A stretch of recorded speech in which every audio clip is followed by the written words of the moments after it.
প্রিয় ভিউয়ার্স, আসসালামু আলাইকুম। আমি আজকে উপস্থিত হয়েছি রাজশাহীর মোহনপুর উপজেলার বিদিরপুর বাজারস্থ অর্থাৎ বসন্তকেদার দারুস সুন্নাত দাখিল মাদ্রাসায়। আজকে 20 ডিসেম্বর এই প্রতিষ্ঠানের ল্যাব সহকারী পদে একটি নিয়োগ বিজ্ঞপ্তির দেওয়া হয়।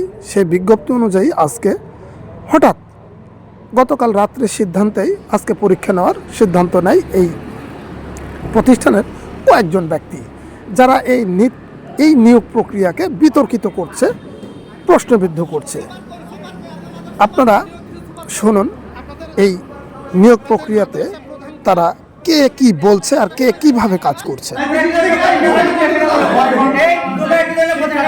চিঠিটা দাও, তোমাদেরকে যে চিঠি দেওয়া হয়েছে চিঠিটা কই দেখি।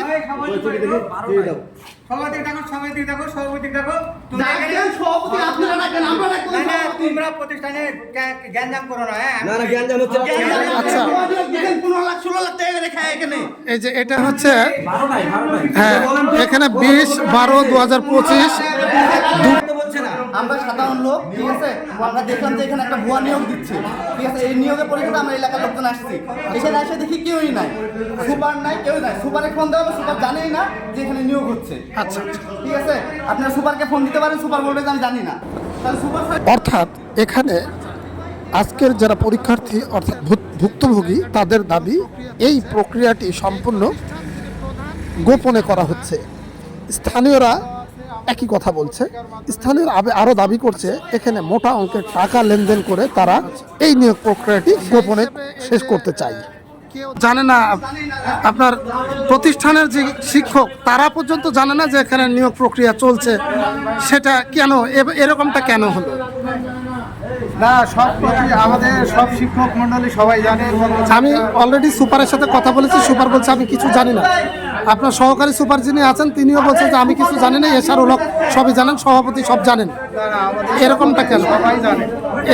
এখানে যারা প্রতিদ্বন্দ্বিতা করছে আর শিক্ষার্থী কই, আর আপনাদের এই বোর্ড কই? আপনার পরীক্ষা নেবেন, সে বোর্ডটা কই? এখানে একটা প্রশ্ন উঠছে যে টাকা 15 লক্ষ টাকা লেনদেন হয়েছে, এটা কি সত্যি? এই টাকার বিষয়ে যাই প্রমাণ দিতে না পারবে তারপরে আমরা মানহানি মামলা করব, এবং আমার বলতে হবে কে এই কথাটা বলেছে। এটা আমি প্রক্রিয়ার আমরা প্রসেসিং এ আছি।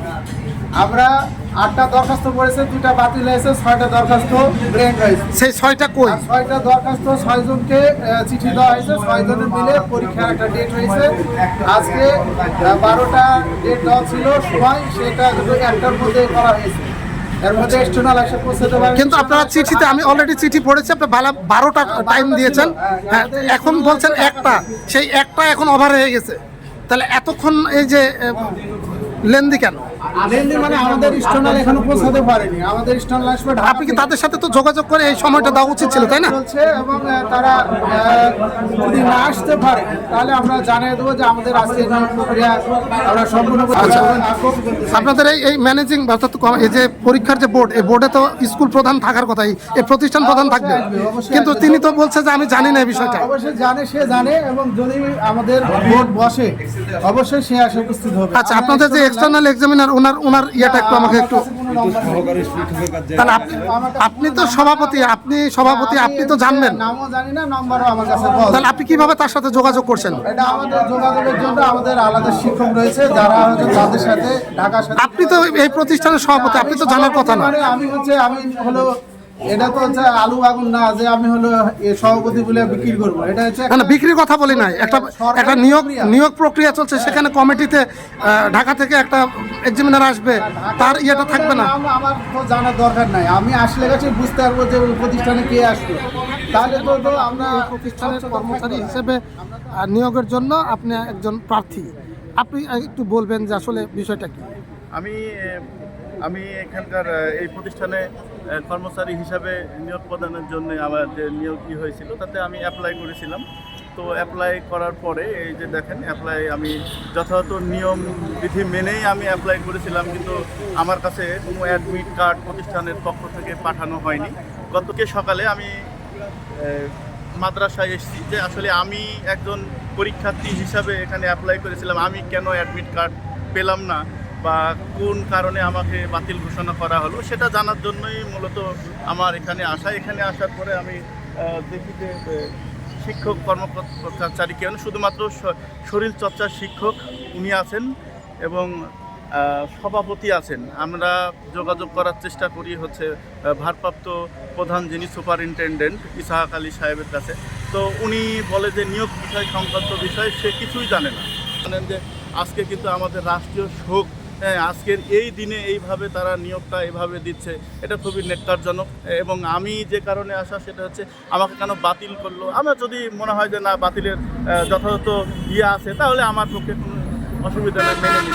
তবে আজকের নিয়োগ দেওয়াতে আমরা আমি খুবই উদ্বিগ্ন। আজকের এই দিনে আমাদের হাদি উনি শহীদ হয়েছেন, তার জন্য আজকে রাষ্ট্রীয়ভাবে শোক প্রদান করা হয়েছে। এই দিনে নিয়োগ দেওয়াতে আসলে আমি খুবই ব্যথিত। ধন্যবাদ আপনাদের। হচ্ছে যে 12টায় পরীক্ষা অনুষ্ঠিত হবে, আমি আসলাম 11:30টায়, আমার হচ্ছে এক প্রার্থীও আসছে 11টায়। তো আমরা তো পরীক্ষা দেওয়ার উদ্দেশ্যে আসছি, তাহলে এরা হচ্ছে আপনার হচ্ছে 1:45-এ কীভাবে এখানে উপস্থিত হবে? তাহলে কর্তৃপক্ষ কি তাদেরকে পূর্ব পরিকল্পিত ফোনের মাধ্যমে কিংবা কোনো মাধ্যমে জানাই দিয়েছে? এরকম কোনো কিছু কি আপনাদেরকে জানাই দিয়েছে? তাহলে তো তারা পরীক্ষায় পার্টিসিপেট করতে পারবে না। বাট আপনাদের পরীক্ষার সময়ও শেষ, যে আপনাদের রুলস অনুযায়ী কোনো অফিসার উপস্থিত হয় নাই, আপনারাও উপস্থিত হন নাই, অথচ ডেট দেওয়া হয়েছে আপনাদের। তবে এমন অস্বচ্ছ নিয়োগে চরম ক্ষোভ প্রকাশ করেছে স্থানীয়রা পরবর্তীতে এই মাদ্রাসার অফিস কক্ষে সহকারী সুপারিনটেনডেন্ট অর্থাৎ ভারপ্রাপ্ত প্রধান যিনি আছেন তার কাছে প্রতিবাদ জানিয়েছেন। তারা জানতে চেয়েছেন এই অস্বচ্ছ নিয়োগ প্রক্রিয়ার সাথে কারা কারা জড়িত, কে তাদেরকে এই অস্বচ্ছ নিয়োগে উদ্বুদ্ধ করছে। প্রতিষ্ঠানে কারা কারা আছেন? এই প্রতিষ্ঠানে কারা কারা আছেন? শিক্ষক প্রতিনিধি আছে, শিক্ষক প্রতিনিধি যারা নাম কি? তাদের নামগুলো আমরা জানতে চাই। বজলুর রহমান, উনি কি পদে আছেন? শিক্ষক প্রতিনিধি। উনি কি পদে আছেন? শিক্ষক প্রতিনিধি। শিক্ষক প্রতিনিধি। আর কার কথা থাকবেন? আপনাকে এখন দেখলাম আপনাকে আজকে নিয়োগ পরীক্ষা নেওয়ার কথা, তাই না? না, এটা এক্সটার্নাল আসছে। আজকে তো নিয়োগ পরীক্ষা নেওয়ার কথা, এক্সটার্নাল তো কিছু দেয়নি। তাহলে আপনারা কিভাবে ডেট দিলেন? না, উনি আপনি আজকে কিভাবে ডেট দিলেন? আজকের ডেটে উনি পরীক্ষা দিলেন, হ্যাঁ, কিন্তু উনি ফ্লাইটে আসবেন বলে দিয়েছে, 2টা ফ্লাইটে, হয়তো ফ্লাইটের সমস্যা। আমার প্রশ্ন সেটা না। আমার প্রশ্ন হচ্ছে যে আজকে আপনারা প্রতিষ্ঠানের পক্ষ থেকে পরীক্ষার জন্য সময় দিয়েছেন, তাই না? তাহলে আপনি পরীক্ষার সময় দিচ্ছেন আপনার এক্সটার্নালকে না জেনেই?